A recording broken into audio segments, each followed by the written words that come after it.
So the history of Memphis, they use their tight ends a lot in the receiving game, which is not necessarily the same at every particular program. So how does that impact the way you coach the position and the way you recruit the position? Well, and again, I don't think that changes. It's been a very successful room, and even back to all the tight ends I've played, and even Joey Magnifico's joined our staff here, and so we'll always play with a tight end. I always say if you play with two, that's on us. And so schematically, it's always been built in the offense, so we need to be able to find and develop playmakers at the tight end position here at Memphis. And then where you feel, how comfortable are you with the tight end room in terms of being ready and prepared for fall camp and for the season?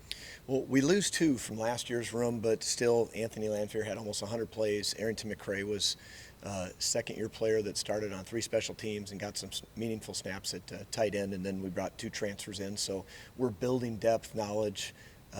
It's been a positive bringing 2 new guys in, Brendan Doyle and Jamari Chisholm, and so they got to learn. So you almost start the pace back over. So you reteach the other guys that have been there. It's been a great process. Yeah, I know Lanfear is a guy that you guys went and got out of JUCO.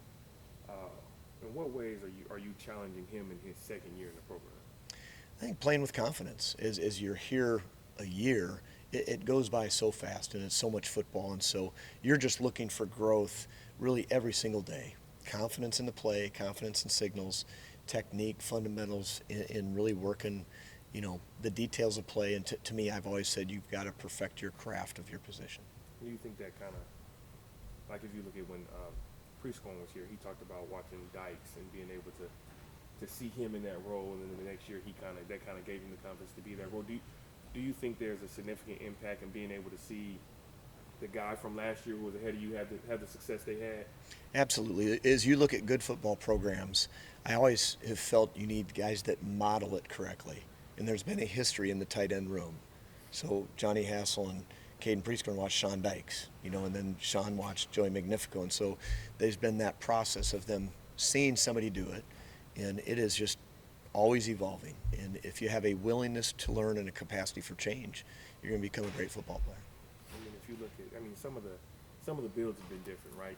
Prescorn's build was a little bit different than Dykes. He was a bigger target, but it worked in both situations. So just what kind of goes into making the system work no matter the build of the tight end? Yeah, you really do look for a football player. And we've been from 220 to 265, 6'6" to about 6'1", in the last couple of years. And so you want guys that have the ability to make plays in space, the ability to run block a defensive end or, perimeter, on a defensive back, and then understand pass protection. You have to have football intelligence to play this position. And so, I feel like we have that in that room, and it's really a fun room to coach.